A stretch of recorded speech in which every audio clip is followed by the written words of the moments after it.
because you need recognition in life.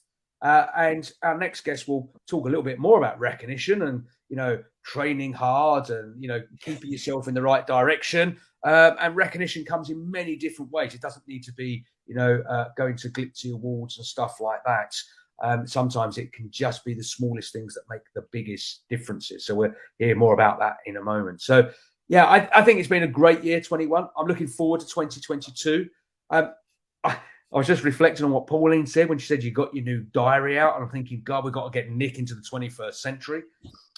Diary? What's that, Nick? I mean, let's just tell the audience, this is not a digital calendar. This is a file of facts. It's got paper pages. It's file of facts. Look at this. Look at this, yeah. 2022. Look at these lovely blank pages. Look.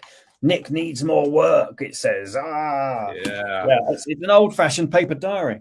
Yeah. So yeah, you're right, mate. You're right. I should enter the century we're actually living in and get a bit more digital. One issue we're not going to have, right, as we go into 2022, we're not going to get checkbooks out and write the wrong year by mistake, are we? Haven't you? When was the last time you used a checkbook? I don't know. It's the honest answer. I can't count back far enough. I come from a digital tech world, so I embrace technology, kind of innovation at its earliest stages. So as soon as I can get rid of a checkbook, that was long gone. I think I still have them in the bottom of a drawer somewhere, but yeah, probably full up. And the thing is, you remember, you write one check out and they send you a whole checkbook. So it's probably not just one checkbook I've got. I've probably got about 6 of them because you write a check out and you got a new one. But that's innovation for you. What is to come? Will cryptocurrency be the future?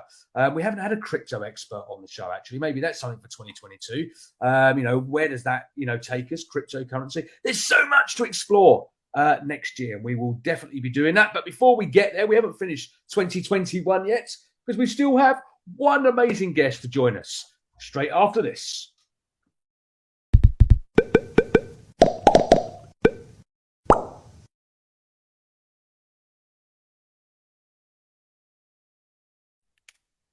Love it. Love it. If you want to sponsor the show in 2022, get your name in lights. Let us know in all the normal ways. Email us, message us, come on the show and tell us all about it. And we would love for you to sponsor the show and spread the good word about the work that you're doing.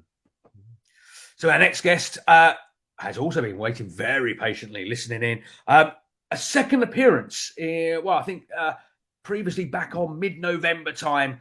And we said, we've got to get you back on to wrap up the year, to give us some tips to send us into 2022, to make us healthier, fitter, mentally stronger. Please welcome to the show, Keith Morton from Morton Fitness. Good morning, Keith. Good morning. Nick, how are you? How are you, David? Really good, really good. Even better that you're here now joining us for the grand finale of 2021. Thank you for inviting me back on. Hopefully, it's amazing to get you on because we know you've got. After you come on the show previously, we got so much great feedback about what you shared and stuff, and it just made absolutely perfect sense when Nick and I were on the show last week, and you were listening. You put a comment. Let's get Keith back into the seats and talk about maybe some of the things that our audience can do going into 2022 to keep themselves mentally fitter, physically fitter, and maybe challenge themselves and see those small rewards grow bigger and bigger. But before we jump into those tips, because I know you've got potentially 10 of them that you can share with us. Just for those that don't know Keith and Morton Fitness, just give us an overview, what it is that you do and how you help people. Well, I run a personal fitness club in Shenfield, in Brentwood, and have done for many years, over 30 years. And also I've been involved in selling gym equipment along the way to commercial gyms and consulting on fitness matters to many different types of people, young and old. Training personally people, say, of all abilities, ranging from older person who wants mobility up to the Frank Brunos of the world to help him become even sharper and fitter for his boxing. So, yeah, I mean, I've lived and breathed this since I was 13 and still enjoy it as much today as I ever did. And I think the problem with fitness is people make it very complicated when they don't need to.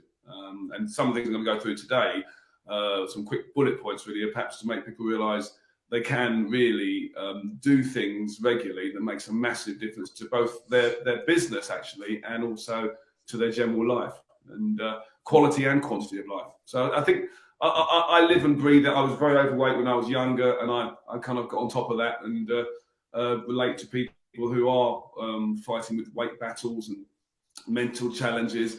And I'm very biased, of course, but I think exercise, whilst it's not the cure-all, it's probably one of the most important natural medicines we can all take to give a huge return for a small amount of time. Sounds absolutely ideal, Keith, especially at this time of year when people are making their soon-to-be broken New Year's resolutions. Yeah. I know it's a very busy time in all things fitness this time of year because people promise themselves a lot. But you're absolutely right. People make it far too difficult. And it doesn't need to be, which is great that you're going to share a lot of ways why it shouldn't be so blooming difficult. Well, I wanted to put not just for your viewers, but also just for my clients and also people who want to listen, and also myself. I think I wanted to put together just a kind of structure or framework that people could perhaps look at regularly that would give them some kind of direction that simplifies it rather than dabbling and doing various things. And as you say, giving up after the intense change of life is just not sustainable. And you have to work on this every single day. And what I've done is just put together some points that I'll go through shortly. And at the end of the session, I'm happy to give my mobile number. And if people text me their name and number, I'll send them the information sheet, which goes into the whole tips in more detail. So I do think most people will know exactly what I'm going to say. They'll go, oh, yep, but they're not doing it. They're not implementing it, and they're not doing it consistently. And if they just did it and realised it wouldn't take much effort, it would radically change, again, probably their business and certainly their personal life as well. Yeah, and it's interesting why, and it's a tendency, and I know you'll see this, and it's typically of gyms and that. It's kind of that 1st of January. You've had in some cases, you've had a good night. Whether that's drink or whatever it's going to be, you wake up and go, right, that's it. I'm not drinking anymore. I'm not eating anymore. I'm going to go and get fit. I'm going to find a gym. I'm going to sign up. I'm going to do whatever it is. I'm going to lose some pounds or kilos, depending on what weights and measures system you use. And people strive then to do their best, and it lasts a week or two. And then they kind of drop off the edge of a cliff, and it's like, oh, back to the sofa. Oh, chocolate bar or whatever it is. So I think what you're going to be talking about is also about consistency as well. Are you talking about your life, David? Is this you just talking about you, mate? Reminiscing. This is the last 40 plus years of David's life. But this is typically what happens. Not all, but quite a lot of people go through that kind of phase. So I think one of the things that I try and in part today, maybe this for many people who listen to this will. It'll just be a eureka moment, hopefully, and say, well, I'll do those 10 things, or I'll do 7 of those 10 things. And they've actually got a process to focus on rather than just only the outcome. I know all personal development people will say, focus on the outcome, which arguably is not wrong. But I would say, if you don't know the process for achieving the outcomes, then you'll never get the outcome. So I think to understand what vehicles, what processes, and I've kind of tried to put things into categories. So each point is really a category that we can briefly review in a matter of moments, and you're kind of supercharging that day. If you do it in the morning first thing, certainly I do. I do a number of things, not least this type of activity, where you just remind yourself daily of the various things that you want to be doing that day, the processes that you got to do. And I think sometimes people really look for some sort of inner massive willpower, that you need some sort of superhuman willpower that you need to be a performer or a high level performer. And I don't think you do necessarily need that. You just need to do things consistently and remind yourself, put things in front of you, whether it be post-it pads or read a journal that just reminds you of those key things, having identified them. And what I've put together is not just me, it's the blend of many people who have helped me over the years. And I've targeted it down that I think this will help people with business and also with their life immediately as well. It's an instant fix. Should we dive in? Should we find out what some of these 10 tips are? I've got pen and pencil ready and paper, so let's go for it, Keith. What would be number one? Pen and paper ready, which is good. Well, first thing I'd say, tip number one would be, obvious it may sound, is a lot of people focus just on weight loss, especially this time we're going into the time of the start of the year. But I'd say tip number one is just get moving, which basically means do something every single day, incorporate moving into your daily activities. Obviously, it sounds, go for a walk, go for a cycle ride with your family, take the stairs rather than the lift. The basics that people have heard so many times, but getting moving will actually do a number of things. One is it will start to burn your calories, your 5,000 or 10,000 steps on your watch, but it'll also start stirring up something people don't know a lot about, which is your lymphatic system, which is your fluid that goes around your body, healing and fighting disease. And exercise makes that move more freely. So it makes you more immune, and very topical right now, but it's true. Exercise, moving in any form, will actually get your body fighting any potential disease. So number one would be get moving. Number two, I would say, is obvious again, but is wherever you're at now, is increase your water intake. Be hydrated. Even with the odd exception, most people are generally dehydrated, which basically means you hold on to more body fat, which is something we all want to lose. Whereas if you're hydrated, your body can release body fat more easily, and you'll feel a lot better physically and mentally. So be aware that you don't have to do the 2 to 3 litres a day standard advice people give you, because everyone's different size, they have different activity levels, but do increase from where you are now the amount of water or water and squash that you drink every day. So water's number two. Number three, I would say, is weight training. Weight training is something, or resistance training or strength training. People don't do their push-ups. They don't do their gym work on the weights. And I don't just mean light dumbbells. I mean moderately heavy, like a long barbell or machines. Put resistance through your body, and it will bring back a massive return in health and fitness benefits, such as make you less wobbly, which is appealing. So more people will be more toned up. Making your muscles more toned will also accelerate your metabolism, how many calories you burn. So actually you can eat and drink more liberally and not worry about getting fatter. You can actually slim down if you're doing enough weights a couple of times a week, whole body sessions, and eat what you want and not worry too much about being a little bit naughty on some of the food and drink, within reason, but generally you can be more relaxed rather than always on a diet. Weights will also make your bone density much stronger, much thicker, and make you more resilient to arthritis and brittle bones, osteoporosis, as you get older. And I'd say the last about weights is it's the ultimate youth pill. I've said before, ladies who always want to, and men very much so, keep looking young, weights should be incorporated into your weekly schedule, because it will help your body be more supported, make your posture better, and just make you look younger and feel great. So weights would be tip number three. Tip four would be regular eating. Despite what people hear about fasting, there are some benefits clearly of intermittent fasting. But if you're exercising regularly, all the research proves really that if you don't eat regularly, your blood sugar levels are low, and you tend to go into a panic mode with your body where your metabolism drops to try and survive because you're not getting enough food in. So little and often, the grazing type approach would be far better. And be aware of, am I eating just too much generally? Could I reduce my portion size down a bit, but still have what I want? So eating regularly would be my tip number four. And the fifth one would be something as a buzzword, which is core or abdominal muscles. And I mean by that the upper and lower abdomen, the waist for rotation, also your lower back muscles, and your gluteus maximus, the ones we sit on the bum. They're all part of what is commonly called the core part of your body. The reason you want to keep your core strong, for example, doing a plank, maybe 1 minute a day, would be because it allows movement to be relatively pain-free, which allows you to work the most important muscle regularly, which is your heart. So you do need to be strong of core and general whole body so you can keep working your heart. They're all interlinked. So core muscles are key, and would be my tip number five. Tip number six would be eat more fruit and veg, which is obvious again, but people don't. The actual guidelines have been fairly recently reviewed to look at what would really be the amount that you eat during or drink during the week to make a difference to your health and prevent illnesses and potential cancers, etc. And it's not 5 a day. It's actually 10 portions of fruit and veg per day.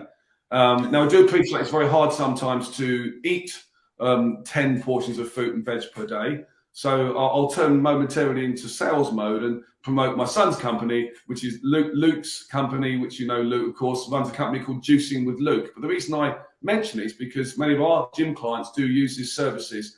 And if you can't really eat that amount of volume of fruit and veg, you really can, if you know where to go, drink it. So Luke basically does shots like this, like a beetroot shot, which are frozen, or wheatgrass, or ginger. They all provide health benefits in a little shot, which you can have one per day. So on my information sheet, I'll put Luke's details on there. But you've got to increase your amount of fruit and veg if you can.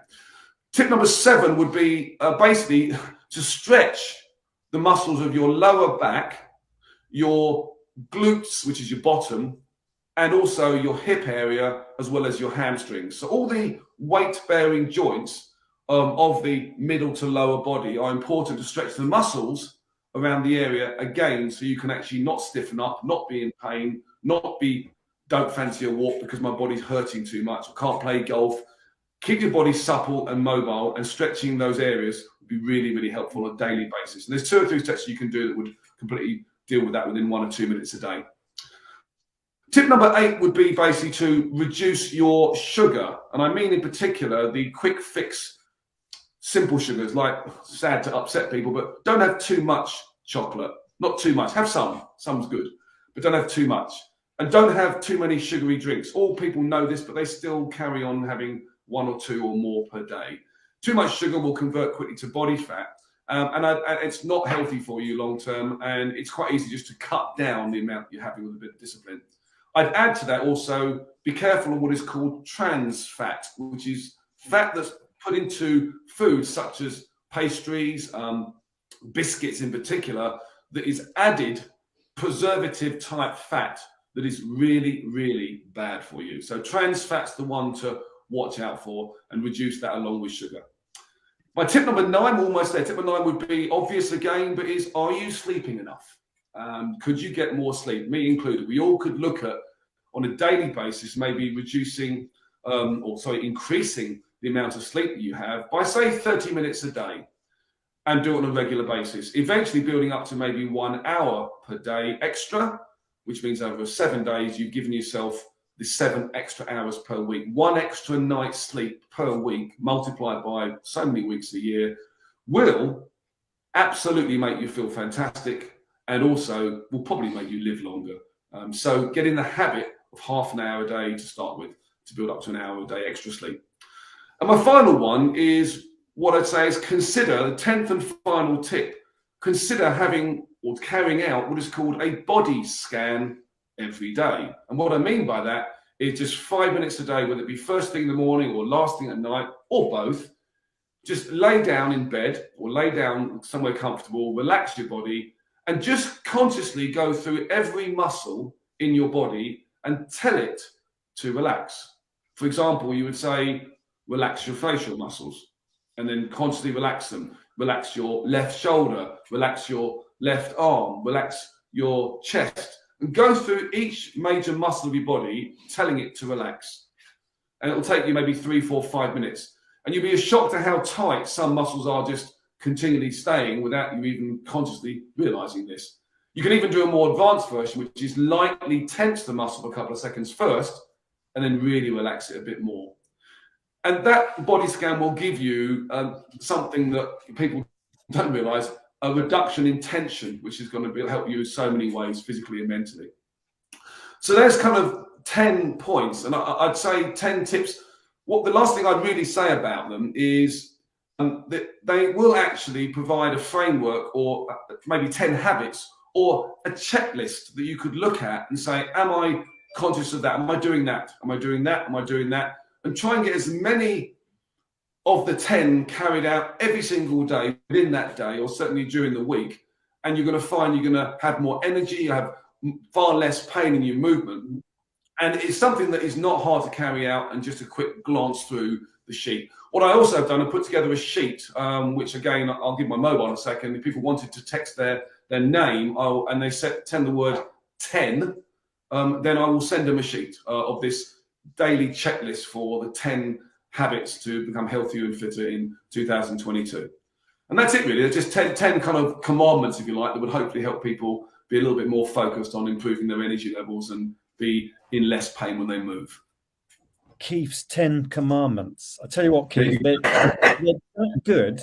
It's very rare. If we look back on the 52 shows that we've done, it's very rare that a guest gets to speak for 10 minutes without me or David kind of butting in. Right? I was look. You can't see.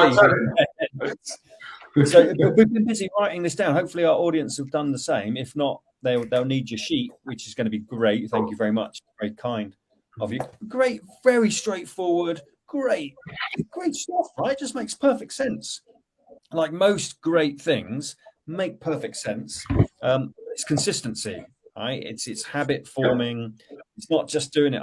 I did Keith's list once, and it was all right. It's every day, right? Yeah, it's daily.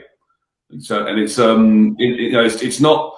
If people want to improve on their energy and their movement, it's not hard, really. Not taking much of their time up. It's just a habit forming. And you're right, Keith. You know, I've written all these down, and it is. We know it. We do know it. You know, you've stated what I would classify as probably, in your words, the obvious, but it's not obvious because we just neglect it. And you know, it's things like the trans fat thing. I know, but each morning since I've kind of stopped work at Christmas Eve time or just before, we get up in the morning, we have a couple of biscuits with a cup of tea every morning. And I know it's not good, but it's just a habit now. Ooh, dunk a biscuit into my cup of tea. It's things like that. Them small changes can have a massive difference going forwards. And if I was to work through your 10 tips here and implement these, it's going to make me feel better. It's going to probably make me more active, more flexible. My mindset, my brain will become more, wired and able to achieve things as well. So I've got my 10 lists, my commandments, Keith's commandments, and sometimes there's. I heard the other day someone produced a medical report recently that I just, in one line, it made me realise that I must do that, and that was this, which is the old expression, the old mantra, an apple a day. But actually, it goes on to say that extensive research has now proven that if somebody has one apple a day, the chance of you getting a stroke has been reduced by up to 52%, male or female. So one apple a day will definitely reduce your risk of getting a stroke at any age if you start that now, if not already. And I would say most people don't have an apple a day because they didn't know how important it was, or they just not got in the habit. Do it first thing in the morning if you can, get it out of the way, and be rest assured that research has recently come to the conclusion that will reduce your chance of a stroke by 52%. It's not a bad return on one apple.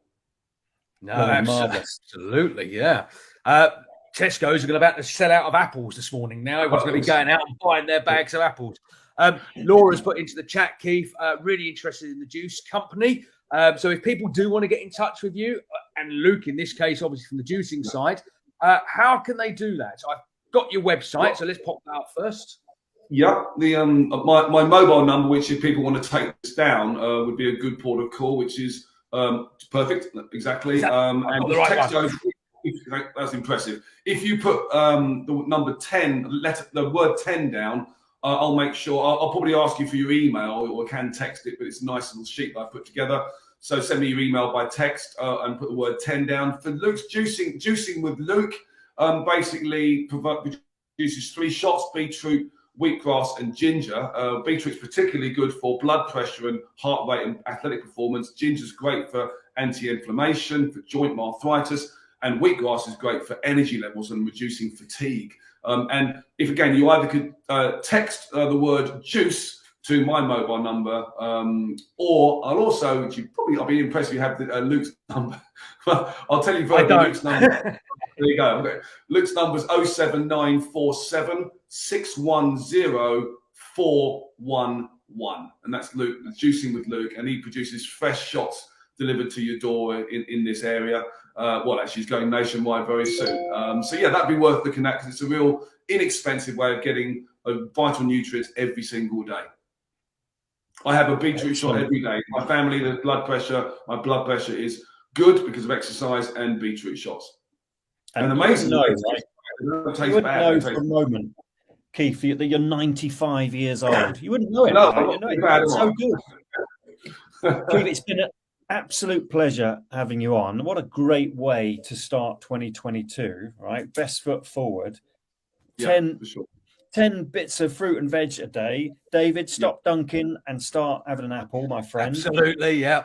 Get that going on. And as always, Keith, it would be great to have you back just to gauge our progress during the year, and any other tips and hints you can provide us, saying, okay, I'm struggling with this, what else can I do, what stretch do I need, or whatever it might be. Be fabulous.